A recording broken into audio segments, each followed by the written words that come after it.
Welcome to Behind the SME, the podcast where we dive into the stories of founders, leaders, and visionaries of small and medium-sized enterprises. As the CEO of a small business myself, I want to uncover what drives the success of SMEs by talking to those who are in the trenches, building their businesses from the ground up. I hope you enjoy the episode. Jordan, welcome to the podcast. Thank you very much. Good to have you here. Pleasure to be here. Lots to cover today. Looking forward to it. I thought it might be worth starting with you explaining how we know each other. It's a very good question. Yeah. So do you remember? I do. Yeah. Okay, yeah. I reckon it was 2 years ago. I think it was more than that. I think it was more than that. Yeah, I think it was more than that. Yeah. So I saw a couple of things that you were putting on LinkedIn around entrepreneur, running your own business at the time, predecessor to Opus 2040. Yeah. And it resonated with me around the journey that I was on in my business, and reached out to you about, this is something I want to be part of, and how do I join? It was a network that I think you were running with Sam, and it was in its infancy then. Must have been 4 years ago, perhaps. And here we are today. Yeah. So look, for context for the listeners that might not know Opus so well, it's a community of business builders, an opportunity engine. Yeah. It's a good way of describing it. And we met through the context of Opus, I suppose. And I was running a small coaching circle of other Opus members. Yeah. And so we spent a fair amount of time, I guess, in fairly early stages of your business, discussing how to grow it, how to approach clients, market, just coaching generally, and sharing some stories and ideas. Being my counselor is probably counselor. I think it's maybe a bit strong, but let's let the listeners know about you. Tell us your story. Yeah, so I'm co-founder, director of Lifeproven, which is a real estate consultancy specializing in ESG-led services to the built environment. We work across UK, Europe, most recently the US. The services we provide are advisory, technical, data-led services to funds, asset managers, real estate developers, and most recently contractors. The purpose behind our business is to create an end-to-end delivery partnership to bridge the gap between investment and asset in sustainability, which has inherently been very difficult. The advent of ESG and climate emergency, real estate's really struggled to keep up with that, and our business is creating a simplified model to help those partners through that. Yeah. Amazing. And in a space, and I don't want this to be too controversial, but construction can be slow to innovate to ideas like sustainability. Am I right? Absolutely. Yeah. It's a hard industry because margins are tight. People have got a lot of pressures. There's quite a lot of people involved in the purchasing process, right? And the decision-making process. So sustainability can get deprioritized. Yeah, and real estate is probably one of the, if not oldest, industries when you think about bricks and mortar. And you think real estate has been created over centuries. You think we buy assets now that might be 300-400 years old, renovating them, refurbing them, trying to make them meet modern standards. But actually what we're trying to do is change the shape of real estate within probably the last 10 years or 20 years on something that's been happening over decades, over centuries, that's never changed. So it's taking a long time to I guess innovate. Yeah. When you think about industries, tech and IT, and change can happen so quickly because it's based on technology. Real estate is bricks and mortar. Yeah. Although at an investment level, it's equity and debt, and it's just how it's been treated. But yeah. So do you feel like in your business, you do face a bit of an uphill battle in educating people that ESG should be further up the agenda? Less so now. We have really struggled, I would say. I think the start of our business 5 years ago, we started to see the glimmers of a stakeholder-led approach to real estate and less of a shareholder-led focus. And I would say that has been an uphill battle. I would say in the last 18 months, it's been more of an open door. I think it's been recognised climate emergency, social impact, health and wellbeing, transparency, governance has become something that's so high up the agenda because it underpins value, it enhances value, or it's saving money. And I think that's now, in the right way, it's kind of revolutionized real estate as a result. It reminds me a little bit of some of the, I guess, early work I used to do with construction companies, where the M&E package was a bit of an afterthought, right? You know, you just wanted to make sure the structural integrity of the building was there. Yeah. And then as people started putting more and more value on how highly functioning the building was, and it then became a huge part of a contractor's team and the package. And you know, nowadays it can be a third of the overall build cost, can't it? It's extraordinary amount of technology that actually goes into it. It feels like this is the next evolution, or an evolution of that process. Absolutely. Yeah. I mean, what you've been doing in that sector, you've seen firsthand how perhaps archaic and bespoke it is. And I think that's been a challenge to real estate, is every building's different. And I think every building M&E strategy is different, but completely it underpins the entire ESG strategy as to the efficiency of a building or its ability to adapt in the long term. Yeah. So tell us about the journey that you went on prior to starting your business. Is it something you always wanted to do? I think I had a dream to start a business. I think it's always something I thought one day I'd love to, but I never set out to be like, this is the business I'm going to create. I came from a family of employees, professionals, and it was just something that wasn't really on my radar. I'd say I probably achieved quite a lot quite young, became a group director at 29 of a business, and I kind of felt I'd hit a ceiling where I was, and I was like, what's the next step? And I tried to pursue that outside of work with looking at investments, what I could create for a better future for me, and ultimately stumbled across actually the seat I want is the seat of the CEO that's in that business. And the only way of doing that is to create something. I think my business partner, Adam, he and I worked together for 5 years, and we both just had this kind of underwriting values piece that we were like, we kind of want more and want to do more. And I think a lot of the work I was doing in as a development director at the time, I was looking after the kind of in-house development for that company, and the proposition of the way that scheme was assembled, and a bit of a backstory, but it was a university asset, it was a student asset, and we were trying to get a lease on the scheme. And the university said to us, Adam and I, got a big problem with mental health of students, and we don't think the scheme you're putting forward is going to be supporting that. It's not going to be kind of enhancing the experience of those students, and it's something we're really passionate about. And at the time, there's no like metric to say, well, if we do these things, this is what the impact's going to be.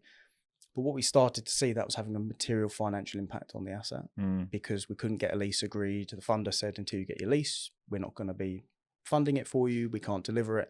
And it was creating a real stumble. And what we saw was actually something that starts with the people in the building. This is the emergence of the stakeholders having a greater say in that asset. Right. And those things kind of had like a burning desire in us to go like, do you know what, we can address that. We can do something. And I wasn't forced, but I felt like, and you and I have had this conversation before, when you're somewhere and you can say, I can do this better than where it is. Like, the service is rubbish. The competition out there is just not doing what people want. And I was like, maybe now's the right time to do it. Yeah. Hard to be humble and a business founder in that environment. You know, you're going, I think I can do this better, but I want to remain relatively humble as a human. And you kind of got to back yourself at the same time. I think some of the best businesses don't rewrite the rule book entirely. They take something which is ripe for evolution, that they don't feel like the industry is doing a good job of, and just lean into it, and take something and just pull at that thread, and see if it comes. And I think there's some really cool business. I mean, that's exactly what my firm does, right? We didn't break a market, we didn't disrupt anything. We said, how do we deliver this in a better way, in a better format? And it's stable, it's predictable. Is it wildly innovative? Not necessarily, but I don't think that's the worst thing in the world as well. Yeah, no, and I would probably say we went a bit too far the other way. Really? Try and innovate too much. And the roots of our business has kind of gone back, or the business has gone back to the roots that I'm a chartered surveyor. We're looking at fitting within a traditional model, but providing innovative services that people can understand. I think interesting. So you try to be quite tech heavy to start with, and then it's kind of come back a little bit to your roots. Yeah. Let's talk about the transition from working in a big business, structured environment, known salary. As a director, you've worked your whole life, academic career, and then early career. Navigated your way through to a senior position, to then throwing that all away to start a business with this guy. Like, what was that like? Exciting, I think was fundamentally what it was. I mean, I don't know about you, but sometimes I look back and think, geez, I was pretty mad to just jack it all in and go, I'm going to start from scratch. I mean, I had some pretty heavy restrictive covenants on me as an employee. I couldn't take any clients with me. So we started from ground zero, but I'm quite risk adverse at times. I've become probably a little bit more free thinking, happy to take a bit more risk, but I looked at it with a bite-sized chunk risk approach, where I was like, I can do a bit of freelancing, I can start the business on the side, and kind of go with a bit of a seesaw approach to say, right, I'm going to do 1 day a week on my own business, 4 days a week consulting, and then slowly just change the split of that until it was like, actually, I've got something I can now support myself with. But every intention was to make a big success of it. And I think my wife pushed that, because she told me she was pregnant a month after I'd started the company. So that's mad. There was no going back. Yeah. But that was that was a sleepless night. Yeah. Which was a good time, because I think if it had happened before, I probably would have been like, do you know what? Let's stay where I am. But interestingly, through the early part of my career, I was never focused on the financial gains. It's always focused on ambition to kind of get to the highest level that I possibly could. And the financial side comes with that. But actually, I got to a point where I was like, I don't want to be where I am now for the next 25 years. Like, that's not going to do for me. Yeah. And I hate routine. I hate I like things being mixed up. And I thought, it's the way it was. Yeah. I remember someone telling me early on in my career that your 20s are about working out what you don't like, mostly. It's about making mistakes and working out what you're not good at and where you don't want to be, and then just going in search of just skills, knowledge, experience, connections, just absorbing as much as you can. And you might get paid and along the way, and hopefully your income will rise. But if you think long term about who you are when you emerge from that period, that's more important than the salary packet that you might be getting age 26, 27. It's about the long term view and acquiring the skill set to be able to. Did you make a conscious effort on that, or was it an accidental? It was pretty well known because of this advice that I was given. So I was seeking roles that would challenge me in ways that weren't natural to me. And I had a longer term ambition to run a business. That was something which I was very keen on doing from a very young age. It was always in me, from little wild schemes when I was a kid through to through university. And a funny story actually. I don't think I've told this on the podcast before, but I remember in a really early physics lesson being taught that water expanded when it was frozen. Right. So I went home and I was like, this is amazing. People buy water. Why has no one thought about this? It expands. So I did my own experiment, put some water in a bottle, marked it off with a pen, put it in the freezer, forgot about it. Found it a few months later, there was more. And then defrosted it. There was the same amount of water there. But I think, it just tells you the mindset that maybe I had from an early age, that I thought, how is that? So good. I just siphon off the top. This is genius. So tell me, you obviously, Lifeproven's been through your early stage. You're now an established business, right? You've reached a rich seam of growth, particularly in the last 18 months. What have been some of the big lessons that you've learned during that process? Hiring has been a big eye-opener. I think standards that we've had within the business, and the standards we kind of uphold with each other in the company, and that's from junior to Adam and I. Process. I mean, it's an age-old thing, but I don't think you realize how important process is until you are actually in it and you don't have process, and that stifles growth, and you're fighting internal issues because there's no process and external delivery. I think that's been a big one. I'd say the way in which we've hired and the recruitment, the concerted effort to find the right people, and I'd say we hired early days as a needs must because we're self-funded. We hired out of necessity, and that didn't work. It's a strategy that just didn't pan out for us. But we made one strategic hire where we put a lot of effort, and she changed the shape of our thinking. Wow. One hire. Oh. Hired her a relatively junior position, and I think within about 3 weeks we were like, she's two rungs above where we thought. Mindset, attitude, extreme ownership, like just everything. And we were like, okay, if we hire the right people, we put the effort into hiring the right people, and spend the money to hire the right people, actually that will serve us well. Talk to me about extreme ownership. I love that expression. Never heard it before. So this is something that Adam, my co-founder, is really big on, and we take the view, and it's something that we actually kind of held to each other early days in the business, in that if you take extreme ownership for anything, then there's no one to blame. You can't turn and say, that's not my fault, you've done that wrong. But if you go, do you know what? Extreme ownership and saying, this is my problem.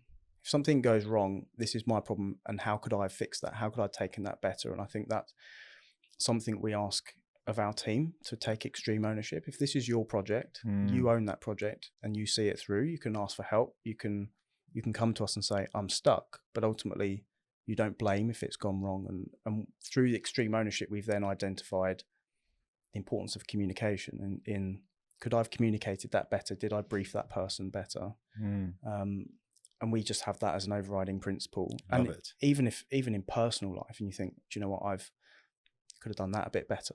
That's my fault. And those things, I think, just serve you better to go, I'm in control of the uncontrollables because I'm taking ownership for why they've gone wrong. Yeah. So, I mean, great concept. I love it. It sounds like it's part of your culture. It's part of your DNA. So how do you encourage it? How do you encourage extreme ownership in your business? Through the early days in hiring, we ultimately needed people to be taking a lot of responsibility, even junior staff, and allowing them to make mistakes and saying, we're going to be putting you in front of clients like day one. We're going to be coaching you through how we would manage that. It's something that we've probably pushed harder through recruitment process, to ask people their definition of taking ownership, taking control. Nice. Okay. And making, I think, probably a cultural understanding of what that looks like. Yeah. But it's kind of all driven through like the standards that we want. And early days in my career, I was mentored by an ex-Special Forces team leader, and he used to bring a lot of military analogies into work and what we were doing. And at the time, he would be saying, look, this is how we would look at it.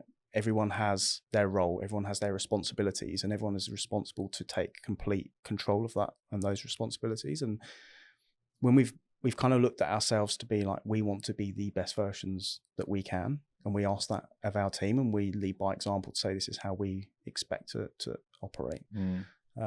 Just picking up on a point there, I've been waiting for you to say the word safety. Yeah. But it sounds, because from what you're describing, as a member of your team, I'm allowed to make mistakes. I'm encouraged to own it entirely. Yeah.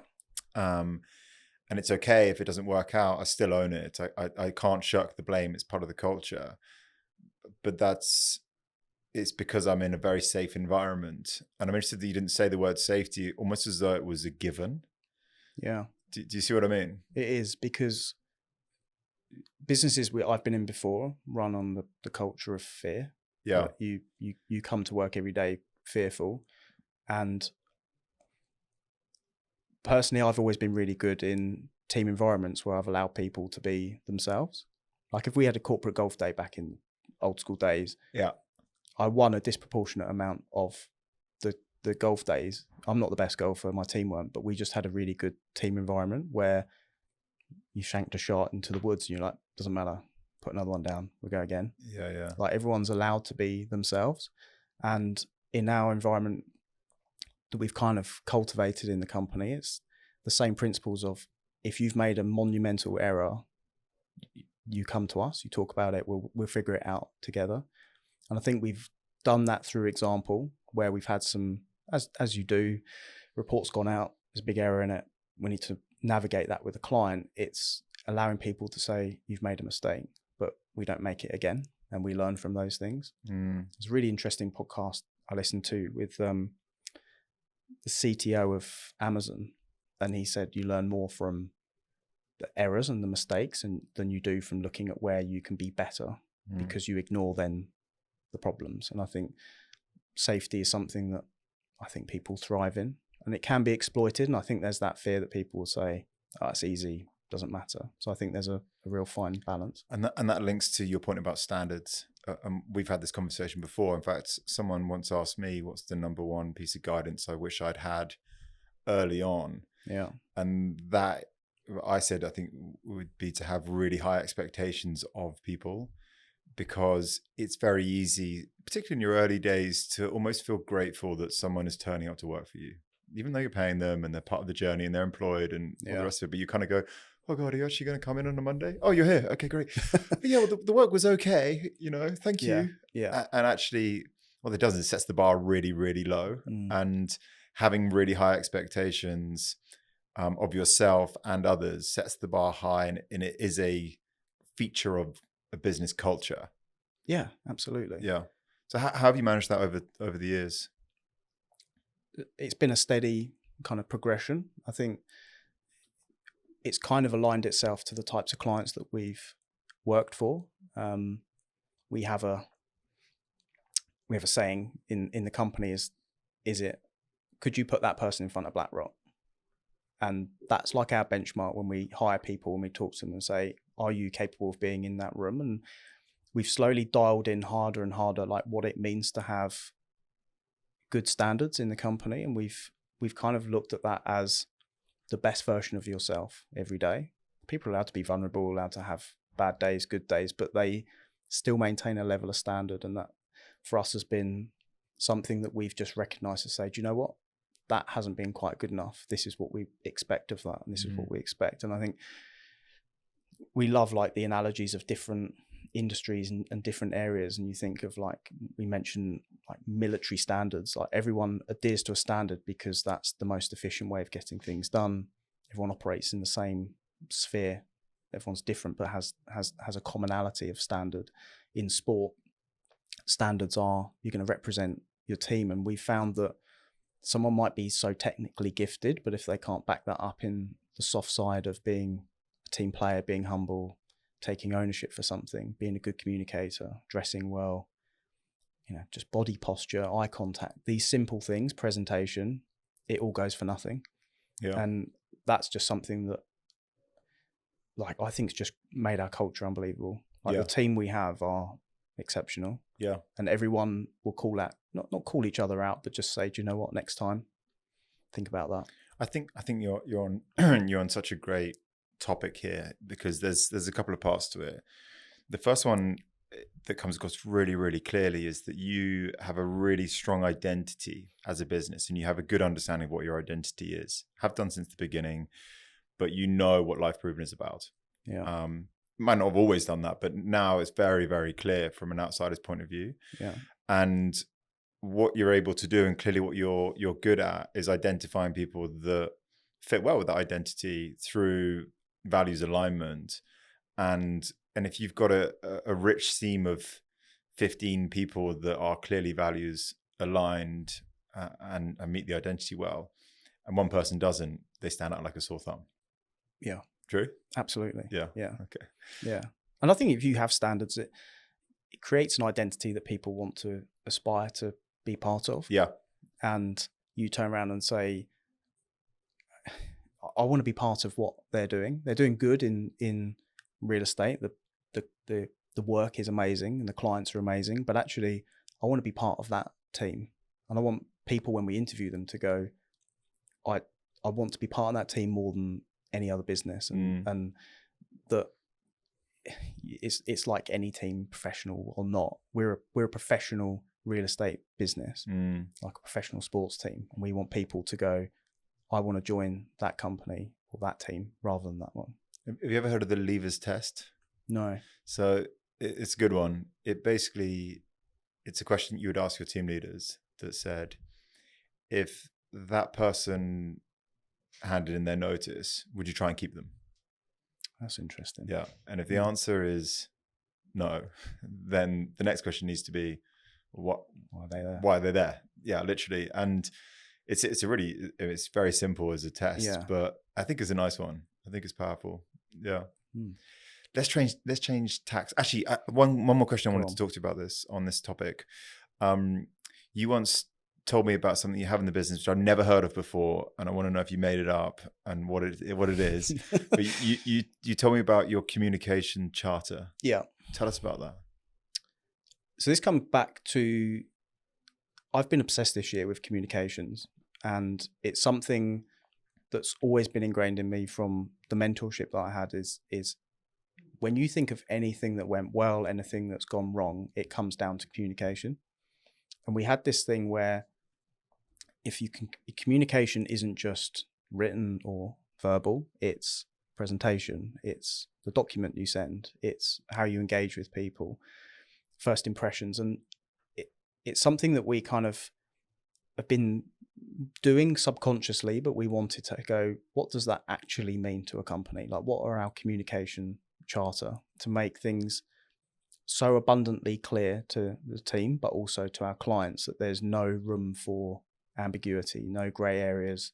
Everyone knows where they sit. And it probably comes back to that safety point is, unless I'm being told otherwise, I know I'm doing well, I'm in the right zone, nothing's a problem. And I think too many times in business, there's a lot of ambiguity and a lot of confusion, and really bugs me if you don't have clear lines of communication from the top to the team. You know, really important that every year we've told the team, this is the business plan for this year.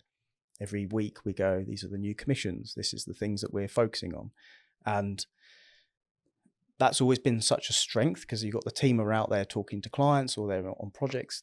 They understand the overall, and that's something that we've put down onto paper and give them some real life examples. And you read things on BBC News and there's conflicts in different regions of the world, and at a diplomacy level, all they talk about is communication, because they don't want any miscommunication. So it's something that we're really passionate about, and communication's banded around a lot in business, I think. Give us a little insight. What type of things are in this charter? So we give examples around comparables in different kind of areas of society or different business. So we talk about the White House, for example. Like, the president isn't making and involved in every decision. He's empowered a tier of people to make decisions based on their capabilities. And if they haven't, what do they do, and what's the process to get that up to the top? So we have an ability to say, this is how we communicate with each other, and if there's problems, and how you get to a point of, I need to escalate this, and when do I escalate it? We talk about the different channels that we use. I mean, business, we use monday.com, we use WhatsApp, we use Teams, we use emails. We don't want to use all four of those channels for the same thing. If you're going, where's this document kept? I'm going to be late. We have really clear, if you want to communicate about this type of thing, use WhatsApp. If it's a day-to-day project action, it's Teams. If it's to a client, it's emails. So we're really clear around like taking all of that out. We talk around communication of presentation, like our brand standards as a company. If we're sending a document out, this is how it's communicated. This is the tone of voice. These are the imagery we use. These are the really like to quite a detailed level. Like, would you say how to sign off an email? Like, are you a yours sincerely? Are you a best? Are you a kind regards? Like, thanks. Does it go down to that? It doesn't go to level? that detail, okay. But it talks around how we communicate to clients on their brief. Yeah. So we're really clear about this is what you've told us. This is how we help you. These are the services we provide. This is how. So there's no room for a client saying we did a lot of like reflecting to say a client's like, oh, I thought I was getting this from you, and we're like, no, our services said this, but actually when you read it back, you go, actually no, we didn't actually explicitly say that. Yeah, interesting. Okay. And we're now like, actually that's cost us time and effort. It's nearly cost us a relationship. So we're like, we can be better here. And this comes back to our standards around what make us perform even greater than anyone else. Simple things like, someone says to you, I'm going to be running late, acknowledge it with a thumbs up emoji to say, I've got it, I've received it. I know that I don't need to worry about that. There's nothing worse than someone doesn't give you the input to say, where are you? You spend a lot of time chasing that. So I think we've tried to like iron out where those kinks are. And that's been something that's enabled us to grow in the last 18 months pretty well. It sounds like as somebody that works in your team, you would have a lot of clarity over what's expected of you, this concept of ultimate ownership. And from what you described, there's a document that's released or some kind of meeting at the beginning of the year, which is this is the strategy for the year, and then regular updates. So yeah, it's about clarity, right? You're over communicating so that everyone is aligned. Yeah, and if the team don't know where they're heading or what the ultimate direction is, I think that's when you get some stagnation, or people want to be on the journey. They want to have the excitement of those early days where they're hearing it just because they're in the same room. And as you grow, you need to make the conscious effort to, and I know you guys do this with like an annual kind of meeting. We love a town hall. Yeah. And this is the business. This is what it means. And I think it inspires people as well to say, this is the journey that we're heading on and why. Let's pick on the annual strategy document, right? So the plan for the year, what it sounds like. Yeah. Is that Jordan Relfe in a room, headphones on, no distractions, I'm just going to blast out what the plan for the year is? Or is that a really democratic process, everyone involved? How do you put it together? So Adam and I pretty much work on that together, but we started it in September for next year. And it's a slow iteration, a slow development of what we want it to achieve. We had a 5-year business plan set 2 years ago. And we're like, right, we know where we're heading. We know what our targets are trying to achieve. But that ultimately sets based on that, but it's then bringing in the respective heads of services to say, what are you trying to achieve? What are the opportunities? Where can we push? So a bit of both. It's a bit of both, but it's built over time, and it's something that I like taking the input from others. I think my role in the business is quasi managing director. We're not of a size yet with a team of directors to warrant that, but that's kind of my role, and I see it as assembling the input of others to really guide on that, and taking the, I guess, the experience of the team if they're working really closely with BlackRock, or if they're really closely with some developers. It's saying like, what are you seeing? Like, what are they pushing for? What are they asking for? And then we say, right, we know our secured income, we know our proposal income. What's our stretch target? Like, what things do we know that we can push into?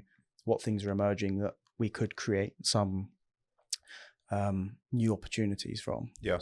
So create some space and leave some space in there for a bit of agility and a bit of flex. And absolutely. If this opportunity comes out, we can jump after it. And if that constricts, then we know we've got some contingencies here. Yeah, I guess we had this 5-year business plan that we weren't going to work overseas. That was like, no, we're going to master the UK, master London. Yeah. And then 5 minutes later, get a phone call and suddenly you're in Dubai. Middle of last year, we got 2 jobs in Germany. Oh, was it? Okay. And since that, we've been working in Las Vegas, New York, Orlando, Poland, Munich, Hong Kong, Singapore. And your team okay with that? You're okay with you standing up saying this is the plan, and then 6 months later going, different plan, guys? Are they okay with that? Yeah, I think because it comes back to the comms. We sort of communicate and say, look, these are opportunities that we don't feel we can turn down. Yeah. It's still the same type of work. It's just in a different region. We're going to be visiting. And it comes down to the expectation of this is what we'll be doing. But actually, it's been something the team have been really excited about. And I think it was pretty cool this year. We had 2 of the team head out to Orlando for like a week to review a job, and that's something that doesn't normally happen. And I An was really opportunity, keen that we gave that to a junior as well. Like, they're the things that inspire your career and go, actually, this is normally reserved for someone at a director level, but actually you can go on that one. Yeah. Didn't take the opportunity to have a few good nights sleep. No. I would have enjoyed the plane journey, I think. Having just been on a plane with a 2-year-old, it's been child-free plane journey sounds bliss. Yeah. Let's move on to a slightly different topic. I mean, just to give you some reassurance, we start ours in August, September as well for the year ahead. So I'm the same. Very iterative process. You can't make a plan on a day, I don't think. You can get it started and then have different conversations and then revisit it. And it needs to be shaped and molded over time. Yeah. And we actually build in some flex. We do an annual budget, and then we do an H2 budget that we start in about May. Right. Okay.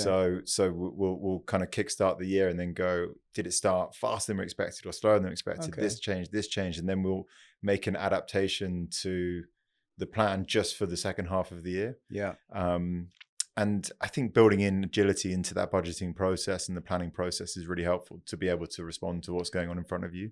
Yeah. So that's interesting. Yeah. There's almost never a time when we're not working on it, but that's important. I'd say I probably look at our kind of budget plan for the current year like 3 times a week. Yeah. Wow. It's like my obsession, because I'm constantly analyzing, like, okay, when's that forecasting? When are we pushing this? Like, where can we see and look at the trends? And I think that's something that we've then pushed into like a process with new work coming in or conversations that we're having. So, and do you involve, like, is it just your kind of management team, or do you blend that with everyone? So the budget setting or the target setting process that we went through for 2025 had about 16 people in the room. Really? Yeah. It was a very engaged process with lots of contributors. I'm trying at the moment to decentralize it a little bit, and push ownership more towards sub teams and team leaders, and not have a single target and then slice it up, but more go, what can everyone contribute? Okay, that sums towards a number. Yeah. And it's the same kind of outcome, but I've never heard the expression extreme ownership, like I mentioned, but I guess it's along the same lines of creating a greater degree of ownership by sub team leaders and managers. And then you're not assigned a number. I mean, who wants to be assigned a number, right? You want to go, this is what I think we're capable of. This is the resources I need and the budget that maybe I need. And then everyone's got their own portion, their own project. Well, if you get a number, it kind of creates an artificial stop line as well. Absolutely. And then you go, well, let's go past it. But I think there's a psychological barrier to say, actually, let's keep going. And it comes back to the safety piece around, if you monitor it enough and you're working with that person, whether it's going to happen or not, and then you can put manageable interventions in to work through that way in advance. Yeah. Because no one wants to get to the end of the year and go, yeah, you didn't meet your target. Yeah. Because you would have known about that months and months. The thing which I try and avoid in a lot of the, I guess, structure and the setups is the ability for anyone to apportion blame to someone else. Be it, I didn't hit my number because I didn't get the marketing support I was expecting. Yeah. And then, it's not a very nice place to be. So the ability to remove those blame lines, I suppose, is really important. And I think it comes into, like I said, how the structure and the KPIs are built, but also, the interdependence of teams and how they communicate with each other, such that no one ever goes, well, it wasn't my fault. Yeah. I didn't get enough support from management. They never want to be in that spot. And it can be managed. I think it can be thought through. Yeah. And, the process of decentralizing is obviously a good way of doing that. So let's change tack slightly. Cool. We've spoken a little bit before about, as an individual, running a business is quite hard work. Yeah. And, puts you under a lot of pressure and a lot of stress. How do you think this process has shaped you, and what have you learned about yourself during this journey? Well, I think it's made me a better person in reality. I think, and I was reflecting on this topic actually on the way over to here. And I think when you start a business, and if you haven't, I haven't come from a family of business owners or in my network,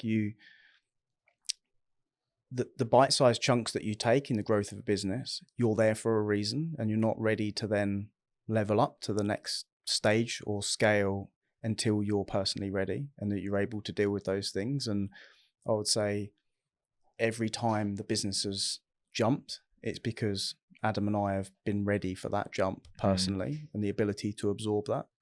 It's like saying if day one someone had said, here's a £2 million business, 14, 15 people, these are your overheads, you've got to manage that every month. There's no way in a million years the first month that would have been possible. But bite-sized chunks, your first hire, your first big hire. Last year we hired our first real senior person, big salary, kind of freaked me out initially to start with. And then you're like, okay, well, that wasn't as bad as I thought. And then I think you learn to become more consistent. You learn to become, I think, more considered. And it's really important to ride the highs and the lows with consistency. You almost go through the wave rather than sort of sitting above it. And I think the amount of times where you go, we've won that commission, it's amazing, it's massive, and then the PO never comes through, and you're like, okay, well, that's just kind of drop off a cliff. But what's important, I think, is having that ability to absorb, a bit like a duck. You're really calm on the top, pedaling underneath. Your team need to see that things are in control and that you're not wobbling. They want to see you as a rock. You can show the vulnerability to say, look, I'm having a difficult week. These are some of the things that I'm managing, but we're all good. We're going to figure it out.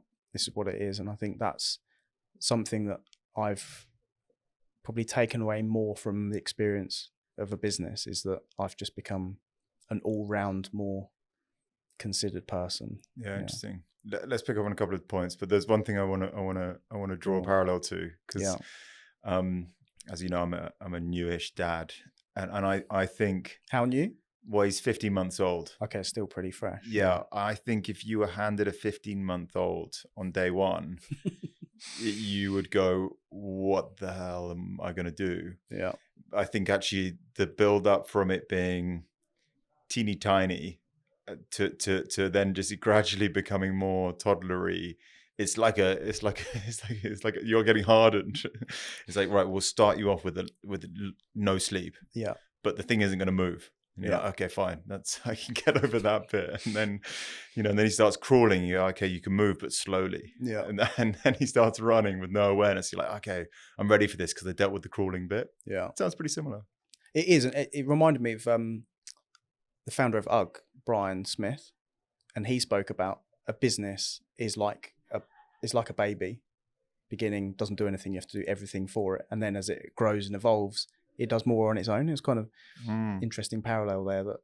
And I find that interesting because my son's 6, and obviously my wife was. Tell me it gets easier.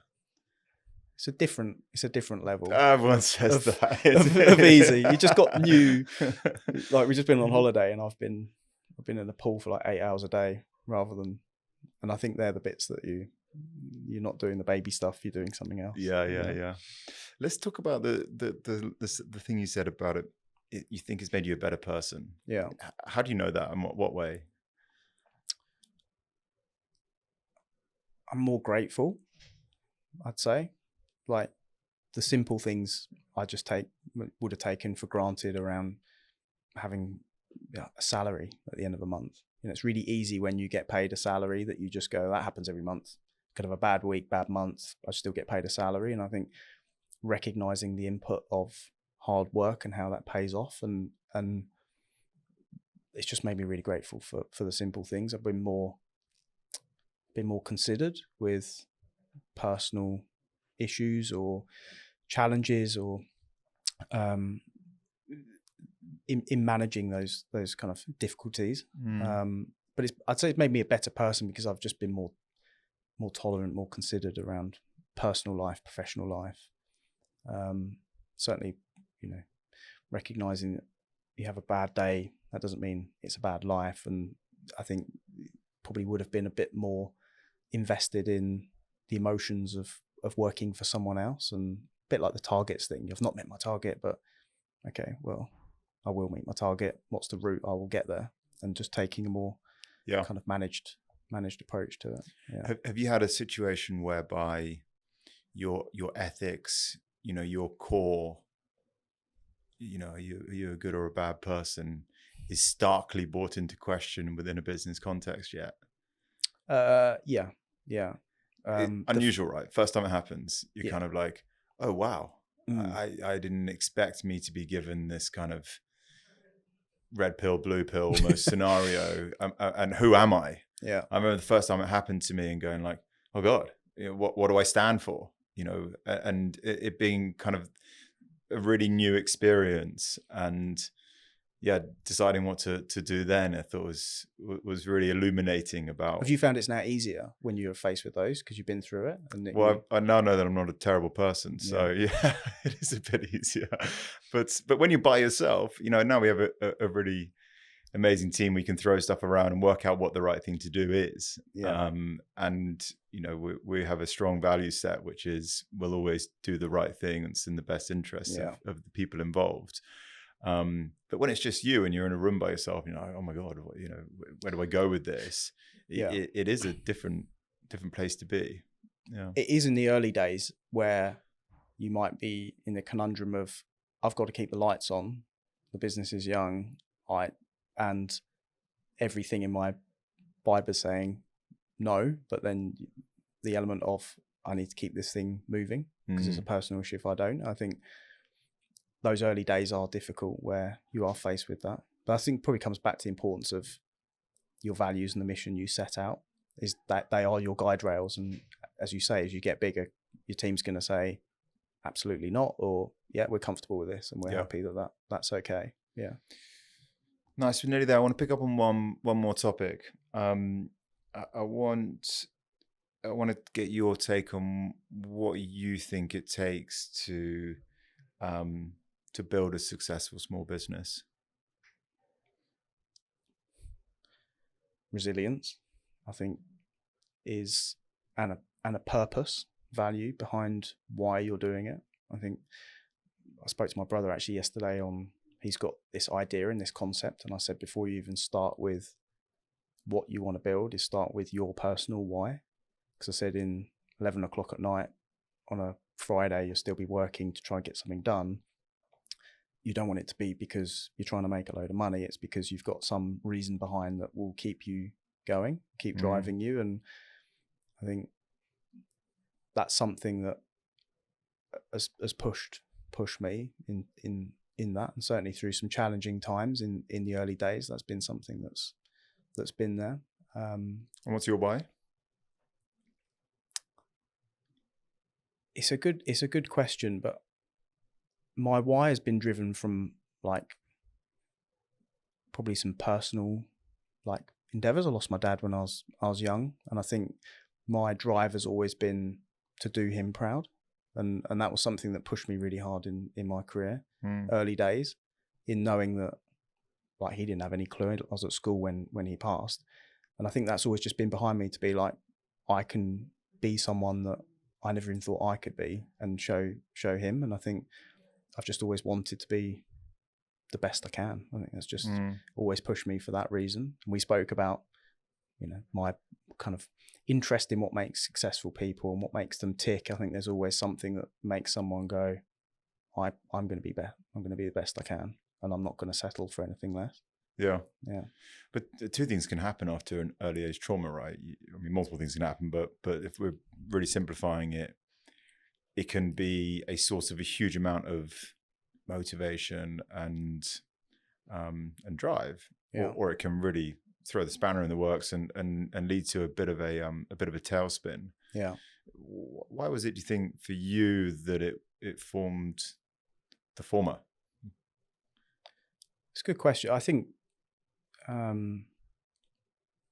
was really close with my dad, and we spoke a lot about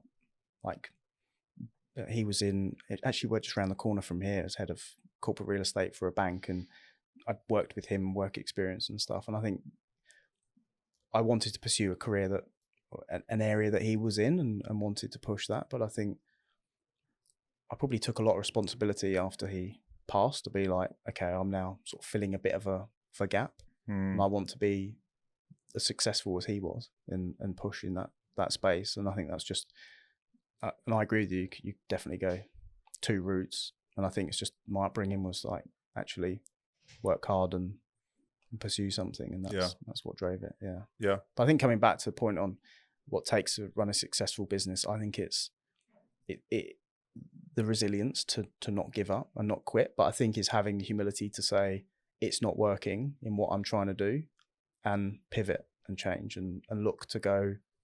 And if you've got that mission behind you of why you want to do something, and mine was always real estate can be a lot better than it should be.